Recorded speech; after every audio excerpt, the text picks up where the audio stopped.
In my past life, Santiago, as the representative of the review committee, blocked my promotion for 10 years. He said, "You're my wife, you need to avoid conflicts of interest. This is only the second year, you still have chances. By the fifth year, Lisa, you should give more opportunities to the younger generation." Back in our day, if the older generation hadn't stepped down, it wouldn't have been so easy to get into the research institute. In the final year, I knew that if I didn't get promoted, I would have to step down. I pleaded desperately with him. But the next day, the person ranked first on the promotion list was his true love. This time, the always grandiose Santiago used all his connections and blocked me again. In infinite regret, I was literally furious to death. When I opened my eyes again, I was back to the day I retrieved my resignation withdrawal application. Chapter 1. Lisa, I'm off to work. Remember to go find the teacher and get your resignation withdrawal application back later. The sound of the door closing came to my ears. Only then did I suddenly sit up from the bed. Looking at this old house from 30 or 40 years ago, I finally realized I really was reborn. Back to 1977. That year was our second year of marriage. Santiago and I both passed the exam to Northwest Industrial University. But just last night, because Santiago's mother broke her leg, we agreed on this. I would withdraw my resignation, give up my university opportunity, and stay to continue working at the military factory. He would follow the plan and go to Northwest University. The next year, I originally wanted to continue applying to university, but I got pregnant and had to put the plan on hold. Later, we lived apart for more than 10 years. During those years, I raised the child alone, cared for my parents, and worked. When I finally became a technician and just entered the research institute, Santiago returned. Because of his excellent resume, he became the head of the research institute. Then, I spent 10 years trying to advance further, but I was blocked every year. The first year, he blocked me. He said because I was his wife, to avoid gossip, he blocked me. Told me to try again the next year. The second year, he said I still had a chance. I should study more skills and knowledge. By the fifth year, I was still the one blocked. I humiliatingly asked why. Why did the entire research institute leadership think my skills were strong, yet only he blocked me? He was silent for a moment, then said, "Lisa, you should give more opportunities to the younger generation." Back then, if the older generation hadn't stepped down, it wouldn't have been so easy to enter the research institute. In the final year, I knew if I didn't get promoted, I would have to quit, so I pleaded desperately. But the next day, the top on the promotion list was his true love. This time, the always grandiose Santiago even used all his connections to block me again. Taking away my last chance, the promotion opportunity. That's when I realized. During the 10+ years we were apart, there was always someone by Santiago's side. That person chose to live alone her entire life, no marriage, no children, just to be by his side forever. In the end, he couldn't bear to see her leave the research institute, so he blocked me. At the moment I saw the list, I instinctively looked at the two of them. Santiago was visibly relieved, and the woman was crying tears of joy, but I felt like I was sacrificed silently in their shameful pact. Thinking of this, I trembled and covered my face, tears falling like broken pearls through my fingers, quickly soaking the bedding. This foolish decision, I spent my whole life paying for it. Chapter 2. After calming down, I quietly made breakfast and ate. Then I went to the factory to see the leader. "Your application, I haven't submitted it yet. Why the change of heart?" I smiled sheepishly. "I'm truly sorry, leader." The leader waved his hand and returned the application to me. "Lisa, you got accepted to Northwest Industrial University. That's also an honor for our factory. I was just advising Santiago the day before yesterday, saying it's a pity if you don't go. Didn't expect you to change your mind today." Looks like Santiago's words still hold weight. I smiled, thanked the leader, and left the factory. Once outside, I tore up the application and threw it in the trash. Looking at the shredded pieces, I couldn't help but laugh bitterly at myself. The leader had advised Santiago to let me go to Northwest. But Santiago never mentioned it. He even urged me to come back and take back my application early. In my past life, I used my future to support him to study at ease. But he, at university, had a confidant who understood his heart. And for her, he blocked my promotion spot year after year. In the final year, he didn't hesitate to use all his influence to protect his true love and block me. Chapter 3. I returned home with red eyes. Stunned, I sat for most of the day before finally getting up to pack my luggage. The school term was approaching, and the journey was far. The train ticket I had bought earlier was taken by Santiago, who said he would help me get a refund. When I bought the ticket, there were no tickets available for the same day. So Santiago and I were scheduled to leave for the Northwest a day apart. I was to leave a day earlier, meaning I had a ticket for early tomorrow morning. I had to figure out how to get my ticket back, otherwise buying a new one might be too late. Silently, I made lunch. Just consider it a farewell meal for myself and Santiago, in this life and the last. Chapter 4. When Santiago came back, the last dish had just been served. This is the prescription. You'll have to go to the pharmacy once a week to get the medicine. Santiago handed me the paperwork. I'll leave the day after tomorrow. Tomorrow, let's go to the photo studio and take a picture together. I remembered the previous life. Before he left, he also took me to have a photo taken. For the following many years, he lived carefree. While I clung to that photo to get through the days, taking care of his parents, raising our child, and losing my own future in the process. I curled my lips slightly. All right. Wait until you can find me tomorrow, then we'll talk. During the meal, I asked, by the way, have you refunded my train ticket? Without looking up, Santiago said, not yet, I'm planning to go this afternoon. Why? Give me the ticket, I'll go refund it. I hesitated. I happen to have time. I need to get some paperwork this afternoon too. I was worried I wouldn't make it to refund on time. Santiago handed me the ticket. I held it tightly and breathed a big sigh of relief. That afternoon, after Santiago left, I took out all the usual things from the house. Those that could be given away were given away. Those that could be sold, sold. Chapter 5. That night, Santiago came back with his mother. In my previous life, Santiago only brought his mother over the next day. So when I saw him bring her back that day, I was a little stunned. What's with that face? Not happy to see me? Santiago grew up in a single-parent family. His mother raised him alone. It wasn't easy. He is very filial, and his mother is quite strong-willed. In my past life, I understood how hard it was for her, so I always tried to please her. But no matter how much I cared for her over more than a decade until her death, she was always extremely critical of me. Now that I have been reborn, I naturally won't spoil her. Santiago didn't tell me you'd come today, so the house isn't ready yet. You'll have to wait a bit. Santiago looked surprised when I called him by name like that because before I only called him by his first name casually. He thought I was upset because he suddenly brought his mother over, so he hurried to explain.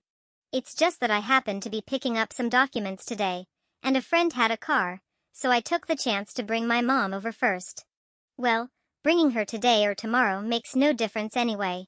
Santiago's mother saw how attentive her son was to please me, explaining even why she was brought over, and her face turned sour. Santiago noticed his mother's displeasure and quickly said, "Let's give up our room for Mom, we'll stay in the other one." I didn't mind. We were leaving tomorrow, so it didn't matter where his mother stayed. His mother moved into our room, and her expression improved somewhat, but she still didn't settle down. She kept asking me to serve tea, pour water, and even wash her feet. I busied myself with the other room, pretending not to hear. Santiago saw my sour face and did all those things himself. Finally, after I finished packing, he lay down on the bed and exclaimed how exhausted he was. "Lisa, my mom is particular. You need to pay more attention to her, okay? Don't let her feel uncomfortable living here," I casually replied. Just as I lay down, Santiago snuggled up to me. I annoyedly moved aside a little. "Your mom is right next door." His breath blew on my neck, and his hand slipped under my clothes. "She won't hear us."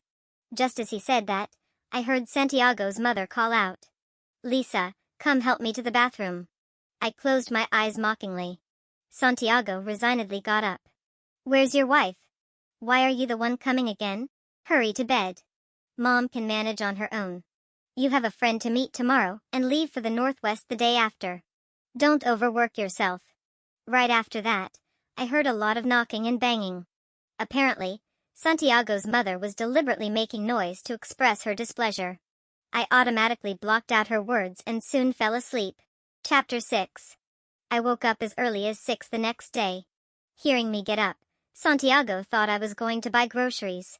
Mom likes pork liver, see if you can get some back. I didn't even turn my head. After washing up, I grabbed the luggage I had packed long ago and took a ride to the train station. Only when I arrived at the station did I feel really hungry and quickly bought a few flatbreads from a stall outside. I had planned to make some pancakes at home yesterday to eat on the road. But Santiago's mother came over. To avoid trouble, I had to give up on that plan. After a shaky 4-day train ride, I was exhausted when I arrived at school. Once I finished all the paperwork, I crashed hard on the dorm bed. I was woken up by my roommates. Like me, they had all come from all over the country. After everyone rested enough, we planned to head to the cafeteria together. On the first official day of school, I didn't expect to see Santiago in class. After all, his mother still needed care. But in the blink of an eye, I saw him push open the door and stride toward me with a fierce look. Chapter 7. Santiago roughly dragged me out to the playground outside the classroom. Lisa, what exactly are you doing? He looked furious, as if I had done something utterly unforgivable. What are you making a fuss about? Didn't we agree you'd give up college and stay home to care for my mom? Why did you come to Northwest on your own behind my back? Do you even realize my mom is all alone at home with no one to take care of her? What do you expect her life to be like? Huh? After saying that, he roughly pulled me forward. Come on, pack your things and come back with me right now. I already told the teachers at school you're taking a temporary leave. I jerked my hand free. What did you say? Santiago sneered and looked at me. Lisa, what are you really up to? Do you even act like a wife? You left my mom at home and are here enjoying yourself. Does your conscience allow that? I stared blankly at Santiago, feeling that despite living with him a whole lifetime in the last life, this man in front of me was completely a stranger. So you mean that your mother is injured? As a daughter-in-law, giving up everything to stay and take care of her is what I should do. And me coming here to study at the university I worked so hard to get into is making trouble, living the good life. Is that what you mean? Seeing my completely unfamiliar expression, Santiago suddenly stopped breathing for a moment. It seemed that only then did he truly calm down. He couldn't help but come over and grab my hand. I'm sorry, Lisa, it's my fault. I was too emotional just now. He tried to explain. But it's also because I saw you suddenly gone and your things gone too. But we clearly agreed that you'd give up your studies temporarily and stay home to take care of Mom. Didn't we agree on that beforehand? But you came here without a word. You left a mess at home. What do you want me to do? Santiago's face looked haggard. It seemed not only did he not sleep well on the train journey, but the 2 days at home were no easier. That's true. In the past life, his mom was difficult to take care of. When I cared for her, I don't know how many times I had to get up at night. For months, I barely had a full night's sleep. But who understood my hardships back then? And Santiago only cared for his mom for 2 nights. How does that make her a mess? I sneered. Santiago, yes, we did agree that I'd give up school and stay home to care for your mom. But you only cared for her 2 days, right? How was that life? And your own mother even thought she was a mess. So why do you feel you can just throw this mess onto me as if it's natural? Santiago got angry. Why? Because she's my mom and your mother-in-law. Why do you say that? I grew up without a father. My mom raised me and even got me married. My mom arranged everything for me. But now, you. I couldn't hold back anymore. Santiago. You know she's your mom, not mine. Your mom had it tough, your mom worked hard, but wasn't that because of you and your dad? So why do you expect me, the daughter-in-law, to pay the price? Just because I married you, I should give up everything and be a servant in your family? Santiago. Slap. Santiago's anger exploded and he slapped me. My face instinctively turned to the side. Oh my, did it get physical? Yeah. What happened? TSK, a big man hitting a woman, worse than a pig or dog. I pressed my tongue to my numb cheek. After a long while, I raised my head. Santiago hid his hand behind his back, looking guilty. Lisa, I'm sorry, I didn't mean to. Let's get a divorce. Santiago. I said calmly. What? His face turned pale instantly. I said, let's get a divorce. I said each word clearly and then turned and walked toward the department head's office. Chapter 8. Actually, the thought of divorce, I had it on the very first day I was reborn. But at that time, if I had brought it up, I was afraid this trip wouldn't have gone so smoothly. So I kept enduring. Yet, I never expected Santiago to heartlessly abandon his own mother and still come to school. What's worse, the moment he arrived, he went behind my back to the teachers and told them to make me give up my studies. Saying it nicely, I could take the exam again next year. Never mind whether I can pass next year or not. Just the way he completely ignores me makes me feel incredibly disgusted. In my previous life, for him, for the kids, for that marriage, what did I get? He found a red-haired confidant at university. After he became my superior, he blocked my promotion chances for 10 years straight. Every time I complained to the kids about my grievances, they would always side with him, thinking their dad had it hard too. Thinking that me staying home taking care of those two was fine. As for my wishes, my dreams, my future, in their eyes, it wasn't worth a mention. Having taken the wrong path once, I will absolutely never let myself fall again. Chapter 9. When I explained to the department head that Santiago's mother had only broken her leg, was not bedridden or paralyzed, and did not require constant care, the head was speechless. My grades were excellent, 40 points higher than Santiago's. Plus, I had worked at the military factory for 3 years and was an outstanding employee there. I not only mastered some confidential knowledge but also had quite strong math skills. In the eyes of the school leadership, my abilities far surpassed Santiago's, who got into university mostly based on grades alone. At this time, everyone was saying women could hold up half the sky. Many scientists and researchers were women. Many even dedicated their entire lives to scientific research. So the department head did not think that I should give up my future just because I was a woman to support a man who was originally not as capable as I was. When the head asked about the handprint on my face, of course, I didn't hide the fact that Santiago had hit me. Lisa, stay here and study hard, she said. The country needs talents like you. Don't worry about anything else, just focus on your studies. Hearing this from the school, I finally felt at ease. True to its reputation as a top university, the teachers didn't believe Santiago's words just because I was female and didn't think I should give up my studies to take care of his mother. I thanked the head sincerely and returned to the classroom. I don't know how the school leaders handled the matter, but after Santiago was summoned once, he never again spoke to me about giving up my studies to take care of his mother. And I threw myself wholeheartedly into my studies. When Santiago confronted me again, it was more than half a month later. Lisa, how long are you going to keep this up? You haven't asked whether I eat well, dress warmly, or if my clothes are clean. What exactly do you want? I looked up. I stared at Santiago for a while and then remembered he had come to the school too. I rubbed my sore eyes. First, I'm not keeping this up. Second, whether I eat well, dress warmly, or can do my laundry has nothing to do with you. I've told you, we're getting divorced. If you've come to terms with it, we can go through with the paperwork immediately. If not, then please keep your distance. I still had many books to read and no time to waste on pointless arguments with Santiago. Lisa, are you serious? You really want a divorce? Santiago seemed incredulous. I thought I made myself clear that day. I looked at him coldly. Santiago was shocked. Just because I asked you to go back and take care of my mother, you want a divorce? And it's been more than half a semester, and you're still angry and ignoring me. Are you serious? Before I could speak, someone called out from afar. Santiago. I looked up and saw a woman in a white dress, her long black hair flowing gently over her chest. She came over and stood next to Santiago. Santiago, so this is your wife?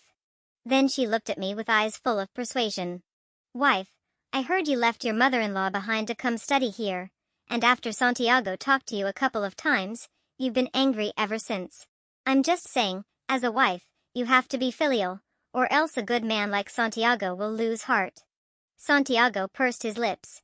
Lisa, is what she said true? Before I could answer, The woman interrupted, looking curiously between us. What are you two talking about? Her moist eyes looked at me with curiosity. Wife, what did you say? Why is Santiago so angry? Wow. Just now she called him Santiago. Now she calls him Brother Santiago so affectionately. I smirked. Who are you? We're husband and wife talking. What does it have to do with you? So eager to butt in. Is it because you have feelings for Brother Santiago? I sneered disdainfully. The woman's name was Celine. She was Santiago's college sweetheart from my previous life. The woman who, in my last year of promotion, caused Santiago to do everything to keep her and push me aside. Celine. But what surprised me was that this life, Santiago had only been at school for half a month before getting entangled with Celine again. Seems they really are destined. Celine's originally curious and innocent expression froze when I snapped at her. She was stunned for a moment, then quickly tears filled her eyes. How can you say that about me? She looked at me in disbelief, wiped her tears in humiliation, and ran away, in a white dress fluttering in the wind. Her thin figure looked as fragile as jade about to shatter, pitiful. Lisa, what are you saying? Santiago looked at the woman running away with pain, then turned to angrily lash out at me. Chapter 10. Smack. I slapped him hard. He covered his face, looking at me in disbelief. Lisa, what's gotten into you? Smack. I slapped him again. Lisa. Santiago, furious, raised his hand. I stepped back. Santiago, I'm right here at school, yet you're getting cozy with other women. Aren't you afraid I'll report you to the teachers? Santiago was flustered. There's nothing between Celine and me. We're just confidants. I almost threw up hearing that. Ha. I coldly walked past Santiago and returned to my dorm. Now that they hadn't done anything too outrageous, I naturally wouldn't say much, and I didn't want to waste my thoughts on them. Since Santiago didn't want a divorce yet, I'd just drag it out. The first semester soon ended. Because of my excellent grades and prior work at the military factory, I was given a secret mission before the holiday to work at the research institute for a year. No one knew about this. Of course, I never told Santiago. Chapter 11. A year flew by in the blink of an eye. When my work at the research institute came to a pause, I returned to school. There were still 6 months left until graduation. I needed to come back early to handle the paperwork because after graduation, I would go straight to the institute. When I returned, my roommates, whom I hadn't seen for a long time, were all extremely surprised. We planned to eat together in the cafeteria. But I didn't expect that as soon as I walked in, I saw Santiago and Celine sitting intimately together. They were almost leaning on each other, acting like a couple deeply in love. My roommate gave me an awkward glance. Lisa, you don't know yet, right?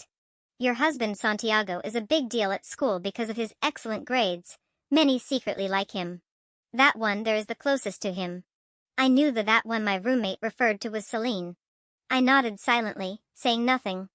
Santiago looked good on the outside and had great grades.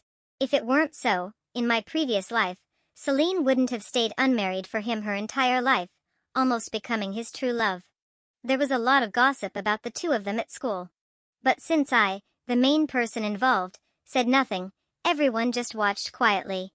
However, since I was back, I felt that my divorce with Santiago should be brought up. I took a step forward. Oh, eating. Santiago and Celine froze their movements and both looked at me. Lisa. Santiago suddenly stood up. When did you come back? Where were you this past year? Compared to Santiago's agitation, Celine's expression was calm but hostile as she stood beside Santiago, looking at me with antagonism. I heard you two have been inseparable at school, flaunting your relationship everywhere. Santiago, are we divorced or not? Santiago's face changed instantly and he pulled away from Celine. Celine instinctively looked at me. Are you really willing to divorce? The roommates gave her disdainful looks. Though they said nothing, their meaning was clear. Celine blushed but held their mocking gazes and fixed her eyes on me. It was as if demanding an answer. Are you really willing to divorce? Santiago wanted to say something, but seeing brave Celine, he seemed moved as well. He tightly held Celine's hand and looked at me. Fine, if you want a divorce, I'll grant it. I nodded. That day, I went with Santiago to get the divorce certificate. But just after the divorce, I went to the principal's office. I handed over detailed evidence about Santiago and Celine's affair during the year I was away. Compared to Santiago, who on the surface had excellent grades but poor character, the principal promised to give me a satisfactory resolution.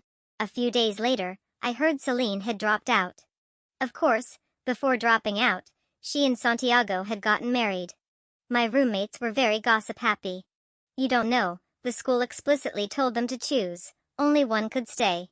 But Celine surprisingly said she would quit to let Santiago stay. Tisk, it's not easy for a family to raise a university student, and she gave up her studies so easily for a man.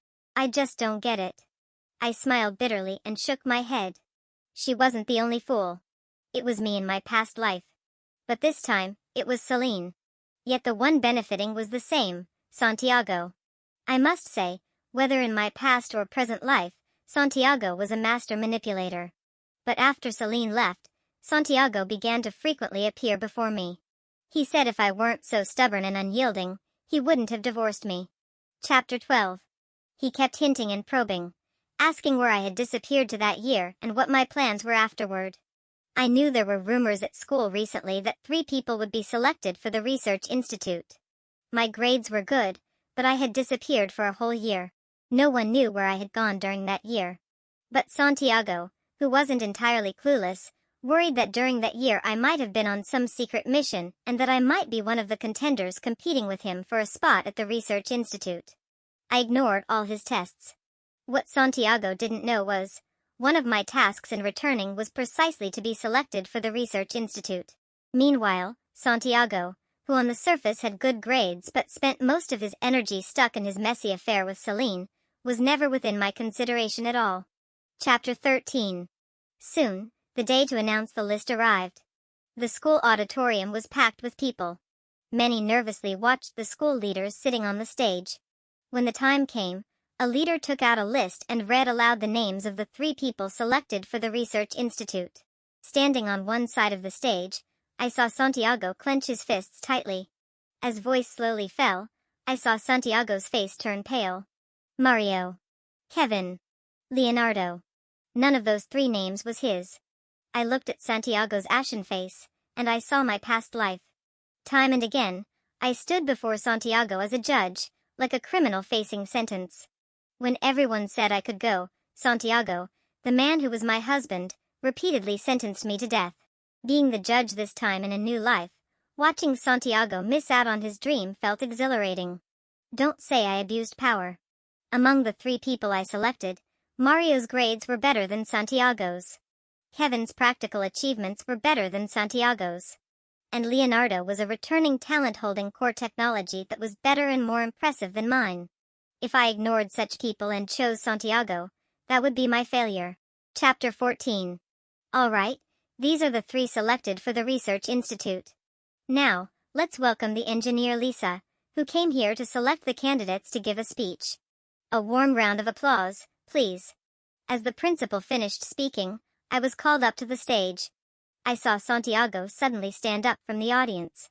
His eyes locked onto me as if I had done something unforgivable to him.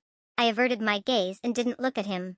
After finishing my speech, just as I was leaving the auditorium, my hand was firmly grabbed. Lisa, Santiago's eyes were red. Why were you chosen for the Research Institute selection? Why did you pick those 3 but not me?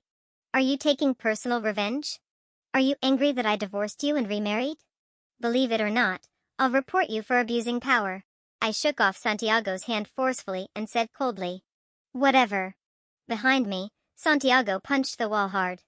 Lisa, you will regret this. Chapter 15. That same day, I was called into the office. Inside, Santiago was stiff-necked, clearly very unhappy. Comrade Lisa, Santiago obviously isn't satisfied with the personnel selection. Not only did he come to me, but he also sent a complaint to the Research Institute, accusing you of abusing power. So, please give us a report explaining why you chose those 3 instead of Santiago. The principal glanced at Santiago with a smirk. This is also to satisfy Santiago's doubts. Santiago's face turned pale, but he kept staring at me. I sighed and placed the prepared documents on the desk. Then I stepped back and said to Santiago, Take a look at these. Santiago's resentful gaze fell on the stack of documents. After he finished looking through them, he staggered out of the principal's office, utterly defeated. In this battle, he lost completely. The documents showed not only that the other three surpassed him in every way, but two of them had also published outstanding insights in their respective fields, and Mario had even been received by a senior official. Santiago was just someone with slightly better grades and looks, highly praised by the school. Even among the many similar students, Santiago might not even rank in the top 10. How could such a Santiago accuse me of abusing power? I took the 3 students and disappeared overnight from everyone's sight. Chapter 16. When I returned to my hometown again, it was already 20 years later. And I had become the director of the research institute. Mom, is this the place where you used to live?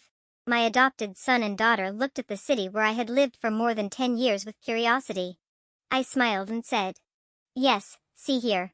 This used to be the military factory where your mom worked for 3 years. Unfortunately, the factory has long since turned into an ordinary steel plant.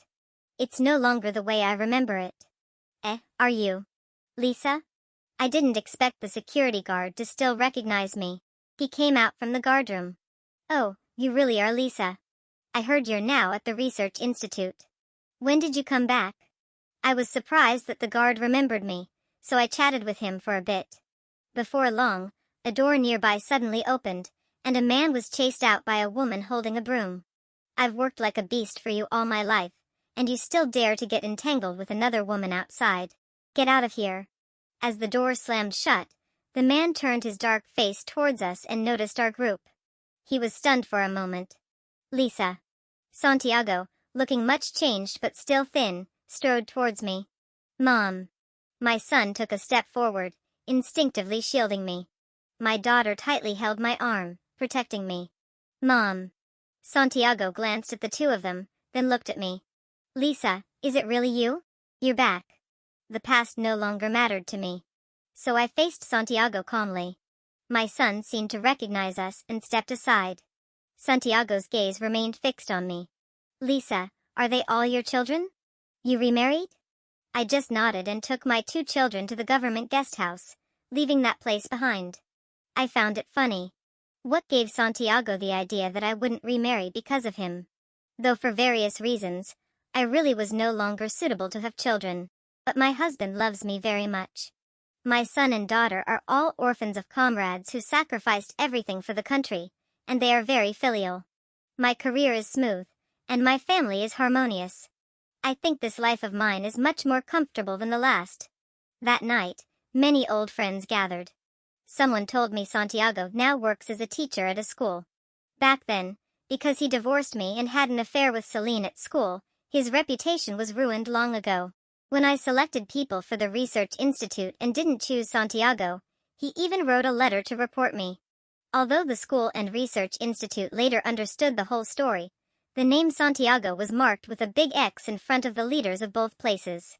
This caused Santiago to be kicked back to his hometown during the graduation assignment. He was assigned to the military factory where I used to work. Every year he tried to get into the research institute, but every year he was rejected. He thought I was still sabotaging him, so he wrote several letters to report me again. Unfortunately, none of the selectors after me was involved. And as I was repeatedly proven innocent, the name Santiago was completely blacklisted by the research institute. A person with such a confused mind was not wanted by the research institute. In the end, even the military factory wouldn't take him. He could only become an administrative teacher at a school. Speaking of this, someone mentioned Celine. They said after marrying Santiago, she became a housewife. These years she had to take care of her mother-in-law and children, and their life was full of quarrels. Santiago and Celine almost became a joke in the neighborhood.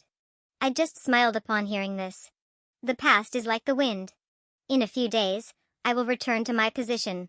What does all this have to do with me anymore?